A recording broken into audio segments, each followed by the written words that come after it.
None. ये कहानी एक पुराने हॉस्टल की है जो कभी एक चर्च हुआ करता था। ये चर्च 100 साल से भी पुराना था, लेकिन एक भयावह घटना के बाद इसे बंद कर दिया गया और वहां हॉस्टल बना दिया गया। चर्च की एक नन की रहस्यमयी मौत के बाद चर्च और उसके आसपास अजीब घटनाएं होने लगी थी। स्थानीय लोग इसे भूतिया हॉस्टल के नाम से जानते थे। सोनाक्षी, जो नई छात्रा थी, ने इस हॉस्टल में रहने का फैसला किया। शुरुआत में उसे कुछ अजीब नहीं लगा, लेकिन जैसे जैसे रातें गुजरने लगी, घटनाएं डरावनी होती गईं। सोनाक्षी अपनी रूममेट रीना के साथ हॉस्टल के तीसरे माले पर रह रही थी। पहली रात सब कुछ सामान्य था, लेकिन आधी रात के बाद सोनाक्षी की नींद एक अजीब सी आवाज से खुली। छप छप छप। यह आवाज हॉस्टल के गलियारे से आ रही थी। सोनाक्षी ने दरवाजा खोलकर झांकने की कोशिश की, लेकिन बाहर कुछ नहीं था। उसने सोचा कि यह रीना का मजाक होगा, लेकिन रीना गहरी नींद में सो रही थी। सुबह जब सोनाक्षी ने अपनी दूसरी सहेलियों से इस आवाज का जिक्र किया, तो वे अचानक चुप हो गईं।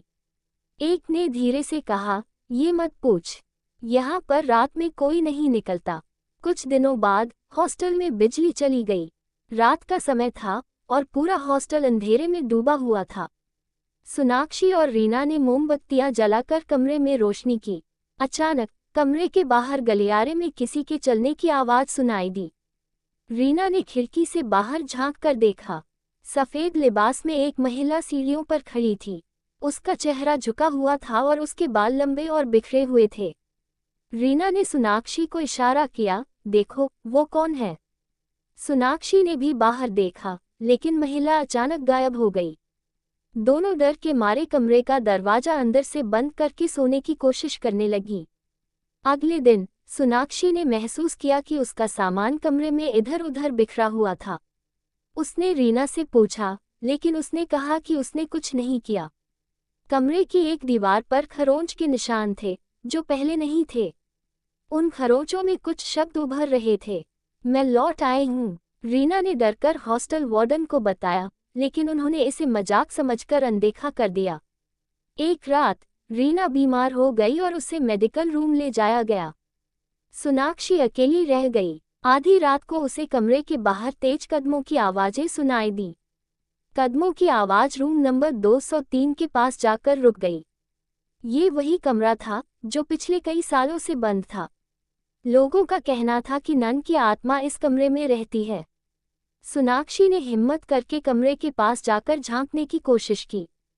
दरवाजे के नीचे से तेज रोशनी और कुछ फुसफुसाने की आवाजें आ रही थीं। उसने दरवाजा खटखटाया, लेकिन अंदर से कोई जवाब नहीं आया। अचानक दरवाजा खुद ब खुद खुल गया। सोनाक्षी ने देखा कि कमरे के अंदर एक टूटा हुआ क्रॉस दीवार पर लटका हुआ था। फर्श पर खून के निशान थे, जो दीवार की ओर जा रहे थे। कमरे के कोने में एक पुराना बक्सा रखा था। जैसे ही उसने बक्सा खोलने की कोशिश की, कमरे की लाइट बंद हो गई। उसे महसूस हुआ कि कोई उसके पास खड़ा है। उसने मुड़कर देखा, तो नन की परछाई उसके ठीक सामने थी। उसकी आंखें जलती हुई लाल थीं और उसका चेहरा बुरी तरह जला हुआ था। "तुमने मेरी शांति भंग की है। अब तुम यहाँ से नहीं जा सकोगी," नन ने गूंजती हुई आवाज में कहा। नन ने सोनाक्षी को दीवार की ओर इशारा किया। उसने दीवार को छुआ, तो वह अचानक खुल गई। इसके पीछे एक तहखाना था। तहखाने में घुसते ही सोनाक्षी को चर्च की पुरानी चीजें दिखाई दी। एक कोने में नन की डायरी रखी थी। डायरी में लिखा था कि चर्च के पुजारी ने नन को इसलिए मार दिया क्योंकि उसने उसकी काली हरकतों का पर्दाफाश करने की कोशिश की थी। तभी सोनाक्षी को महसूस हुआ कि उसके चारों ओर ठंडी हवा बह रही है। नन की आत्मा उसके सामने प्रकट हुई और कहा, "तुम्हें मेरी सच्चाई सबको बतानी होगी, वरना तुम कभी चैन से नहीं रहोगी।" सोनाक्षी किसी तरह तहखाने से बाहर निकली और अपनी सहेलियों को सब कुछ बताया।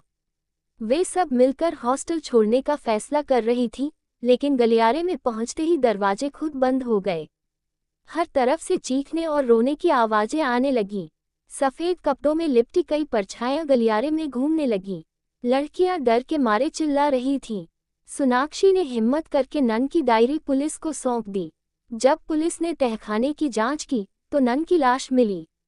उसकी आत्मा को आखिरकार शांति मिली। हॉस्टल को हमेशा के लिए बंद कर दिया गया, लेकिन आज भी वहां के आसपास रहने वाले लोग बताते हैं कि रात में छप छप की आवाजें सुनाई देती हैं। कभी कभी नन की परछाई हॉस्टल की टूटी खिड़कियों से झांकती नजर आती है। क्या आप इस हॉस्टल में रात बिताने की हिम्मत करेंगे? तवायफ का कोठा पुरानी दिल्ली के दिल में बसा बेगम कोठा कभी शान शौकत और संगीत का प्रतीक था। वहां की मशहूर तवायफ रोहाना की मधुर आवाज और मोहक अदाओं का जादू हर दिल पर छा जाता था। मगर इस कोठे का अतीत इतना भयावह था कि अब लोग इसके करीब जाने से भी डरते थे। इसे अब एक शापित जगह माना जाता था। रोहाना एक साधारण लड़की थी जिसे इस कोठे ने नाम और पहचान दी, मगर यह पहचान उसकी जिंदगी का सबसे बड़ा दर्द बन गई। उसकी मुलाकात एक अमीर नवाब जमशेद अली से हुई जो उसकी खूबसूरती का दीवाना हो गया। उसने रोहाना से शादी का वादा किया, मगर यह वादा सिर्फ एक छल था। एक रात जब रोहाना ने अपने आखिरी नृत्य की तैयारी की, नवाब ने उसे सबके सामने अपमानित किया। वह कहता है, तुम जैसी तवायफ से शादी करना मेरी शान के खिलाफ है। तुम मेरे मनोरंजन के लिए थी बस। ये सुनकर रोहाना का दिल टूट गया। उस रात उसने अपनी जान लेने का फैसला किया। अपने कमरे में उसने अपने आंसुओं और गुस्से के साथ आखिरी पायल पहनी। फांसी लगाने से पहले उसने कसम खाए, इस कोठे पर जिसने भी धोखा दिया या मुझे तकलीफ पहुंचाई, वह चैन से नहीं रह पाएगा। रोहाना की आत्मा कोठे में कैद हो गई। मरने के बाद भी उसकी पायल की छन छन की आवाज रातों को गूंजती थी। कोठे में आने वाले लोग अजीब हरकतों और आवाजों की शिकायत करने लगे। कभी दीवारों से चीखें आती, कभी झूमर अपने आप हिलने लगते। 50 साल बाद 4 दोस्तों आर्यन, मोहित, कविता और प्रिया ने इस कोठे के बारे में सुना। मोहित, क्या तुम सबने इस जगह के बारे में सुना है? कहते हैं कि यह कोठा आज भी भूतिया है। आर्यन, अरे सब अफवाह है। चलो एक रात वहां बिताते हैं, सच झूठ का पता चल जाएगा। प्रिया, मुझे ये सब सही नहीं लग रहा, ये खतरनाक हो सकता है। कविता, लेकिन सच जानना भी जरूरी है। चलो एक बार चलते हैं। रात के 11 बजे चारों दोस्त कोठे पहुंचे। कोठा अब पूरी तरह खंडहर बन चुका था। दरवाजे पर जंग लगे ताले टूटे हुए थे। अंदर का माहौल बेहद ठंडा था। जैसे ही उन्होंने दरवाजा खोला, एक सर्द हवा का झोंका बाहर आया। अंदर घुसते ही उन्हें अजीब गंध महसूस हुई। कोठे की दीवारों पर अब भी रोहाना की तस्वीरें लटकी थीं। प्रिया, यहाँ कुछ ठीक नहीं लग रहा, हमें वापस चलना चाहिए। आर्यन, डरना बंद करो, ये सब मन का भ्रम है। जैसे ही वे सीढ़ियों पर चढ़ने लगे, उन्हें अचानक एक कमरे के अंदर से पायल की छन छन की आवाज सुनाई दी। मोहित, ये किसकी आवाज है? यहाँ तो कोई नहीं है। कविता, ये वही आवाज है जिसके बारे में लोग कहते हैं। चारों ने हिम्मत जुटाई और कमरे में झांका। कमरा खाली था, लेकिन अंदर दीवार पर खून से लिखा हुआ था, तुम यहाँ क्यों आए हो? तभी झूमर जोर से हिलने लगा। एक तेज हवा का झोंका आया और झूमर जमीन पर गिर गया। चारों डर के मारे कमरे से बाहर भागे, मगर जैसे ही वे वापस जाने के लिए मुड़े, कोठे का दरवाजा अपने आप बंद हो गया। अब चारों को एक सफेद साड़ी पहने औरत की परछाई झरोखे पर दिखाई दी। उसकी आंखें जल रही थीं और वह धीरे धीरे उनकी तरफ बढ़ रही थी। रोहाना डरावनी आवाज में, तुम लोग क्यों आए हो? यह कोठा मेरा है, यहाँ से कोई नहीं जा सकता। चारों ने भागने की कोशिश की, लेकिन हर दरवाजा और खिड़की बंद हो चुकी थी। तभी कमरे में अंधेरा छा गया। चारों को लगा जैसे कोई उनके गले पर हाथ रख रहा हो। आखिरकार चारों को एक कमरे के अंदर एक डायरी मिली। ये डायरी रोहाना की थी। उसमें उसकी दर्दनाक कहानी और नवाब के धोखे का जिक्र था। जैसे ही उन्होंने डायरी पढ़ना शुरू किया, रोहाना की आत्मा कमरे में प्रकट हुई। रोहाना, मुझे इंसाफ चाहिए। मेरी आत्मा तब तक शांति नहीं पाएगी जब तक मेरी सच्चाई दुनिया के सामने नहीं आएगी। तभी नवाब की आत्मा भी प्रकट हुई। दोनों आत्माएं आपस में टकराने लगीं। कोठे में जोरदार झंझावात शुरू हो गया। दीवारें टूटने लगीं, झूमर गिरने लगे और खिड़कियों के शीशे बिखर गए। प्रिया, हमें कुछ करना होगा, वरना हम सब यहीं मारे जाएंगे। चारों दोस्तों ने रोहाना से वादा किया कि वे उसकी कहानी पूरी दुनिया को बताएंगे। ये सुनकर रूहाना की आत्मा शांत हो गई, लेकिन नवाब की आत्मा चीखते हुए गायब हो गई। सुबह चारों दोस्त कोठे के बाहर बेहोश मिले। उन्होंने अपनी जान बचने पर भगवान का धन्यवाद किया। बाद में उन्होंने रूहाना की कहानी को किताब में लिखा और उसकी सच्चाई सबके सामने लाई। कहते हैं कि उसके बाद से बेगम कोठा से छन छन की आवाजें आनी बंद हो गईं। लेकिन आज भी उस कोठे के पास जाने की हिम्मत कोई नहीं करता। भूतिया बस गांव और शहर के बीच घने जंगल से होकर गुजरने वाली एक सड़क थी, जिसे मौत का रास्ता कहा जाता था। इस सड़क पर रात के समय लोग जाने से कतराते थे। ये कहानी उस बस की है जो हर रात ठीक 12 बजे इस सड़क पर चलती थी। गांव के लोग इसे भूतिया बस कहते थे। 20 साल पहले इस बस में हुए एक दर्दनाक हादसे के कारण इसे श्रापित माना जाता था। कहा जाता है कि इसमें सवार सभी यात्री और ड्राइवर जिंदा जल गए थे। उनकी चीखें आज भी इस सड़क के चारों ओर गूंजती हैं। लेकिन हादसे के बाद भी यह बस हर रात अपने निर्धारित समय पर चलती है और जो भी इसमें सवार होता है वह कभी वापस नहीं लौटता। शहर के 3 दोस्त अमित, रोहित और सुमित इस कहानी को महज अफवाह मानते थे। ये सब बकवास है, अमित ने कहा। हमें जाकर खुद देखना चाहिए। भूत प्रेत जैसी कोई चीज नहीं होती, रोहित ने चुनौती दी। सुमित, जो स्वभाव से थोड़ा डरपोक था, ने कहा, मुझे इसमें कुछ अजीब लगता है। हमें इस मामले से दूर रहना चाहिए। लेकिन अमित और रोहित की जिद के आगे सुमित ने भी हार मान ली। उन्होंने फैसला किया कि वे रात 12 बजे बस स्टॉप पर जाकर इस भूतिया बस में सफर करेंगे। रात के 11:30 बजे तीनों दोस्त उस सुनसान बस स्टॉप पर पहुंचे। आसमान में बादल थे और हल्की हल्की बारिश हो रही थी। सड़क पर घना अंधेरा छाया हुआ था। दूर कहीं एक उल्लू की आवाज गूंज रही थी और तेज ठंडी हवाएं चल रही थी।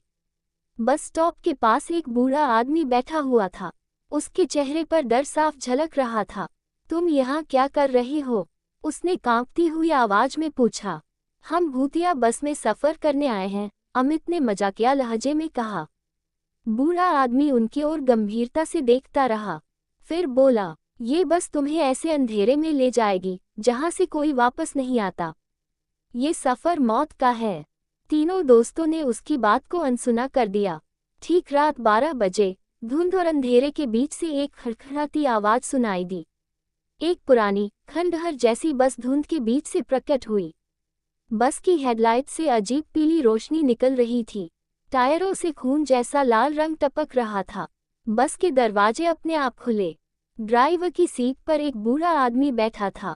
उसकी आंखें लाल थीं और उसकी मुस्कान में कुछ ऐसा था जिससे रोंगटे खड़े हो गए। आओ, सफर शुरू करो, उसने गहरी और खौफनाक आवाज में कहा।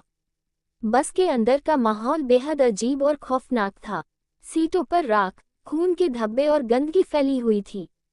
हवा में जली हुई चीजों की गंध थी। बस के अंदर कुछ यात्री पहले से मौजूद थे।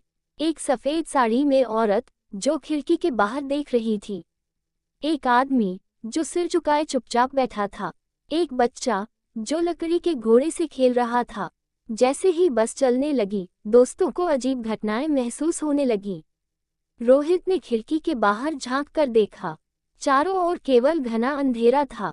अचानक खिड़की पर एक चेहरा प्रकट हुआ। वह चेहरा जल चुका था और उसकी खाली आंखें सीधे रोहित की ओर देख रही थीं। यह क्या था? रोहित चीख पड़ा। अमित ने सीट के नीचे से कुछ हरकत महसूस की। उसने झुककर देखा तो वहां एक सड़ा हुआ हाथ रेंग रहा था। ये बस सामान्य नहीं है, हमें यहाँ से उतर जाना चाहिए, अमित ने डरते हुए कहा। बस के अंदर बैठे यात्री धीरे धीरे अपने असली रूप में आने लगे। सफेद साड़ी में बैठी औरत ने अपना चेहरा घुमाया। उसका चेहरा आधा जला हुआ था और उसकी आंखें गड्ढों जैसी खाली थीं। आदमी जिसका सिर झुका हुआ था अब सीधा खड़ा हो गया। उसके शरीर से कीड़े गिर रहे थे। बच्चा जोर जोर से हंसने लगा। उसकी आवाज असामान्य रूप से गूंज रही थी और उसके दांत नुकीले और सड़े हुए थे। ड्राइवर ने पीछे मुड़कर कहा, अब तुम हमारे हो, ये सफर कभी खत्म नहीं होगा। बस एक खंडहरनुमा जगह पर रुकी। चारों ओर घना जंगल था। वहां सिर्फ अंधेरा और अजीब सी बदबू थी। उतर जाओ, ड्राइवर ने आदेश दिया। तीनों दोस्तों ने उतरने से इनकार किया, लेकिन एक अदृश्य ताकत ने उन्हें खींचकर नीचे उतार दिया। जंगल के बीच एक पुराना कुआं था, जिसमें से चीखें आ रही थीं। हर तरफ से छन छन की आवाजें गूंज रही थीं। लाल आंखों वाली परछायां पेड़ों के बीच से झांक रही थीं। अमित ने भागने की कोशिश की, लेकिन एक विकृत हाथ ने उसकी टांग पकड़ ली। सुमित ने जंगल में दौड़ते हुए एक लड़की को देखा। जब उसने पास जाकर देखा, तो वह लड़की हवा में लटकी हुई थी। रोहित के चारों ओर अचानक सैकड़ों परछायां घूमने लगीं। उनमें से एक ने कहा, तुमने हमारी जगह ले ली है, अब तुम यहीं रहोगे। सुबह होने तक कोई भी दोस्त वापस नहीं लौटा। गांव वालों ने जंगल में खोजबीन की, लेकिन उन्हें केवल बस स्टॉप पर 3 पत्थर मिले, जिन पर खून से अमित, रोहित और सुमित के नाम लिखे थे। आज भी रात की सवारी चलती है। जो भी इसमें चढ़ता है, वह हमेशा के लिए गायब हो जाता है। कुछ रहस्य छुपे रहने के लिए होते हैं। जिज्ञासा कभी कभी ऐसे रास्तों पर ले जाती है, जहां से वापसी असंभव होती है। Please subscribe our YouTube channel.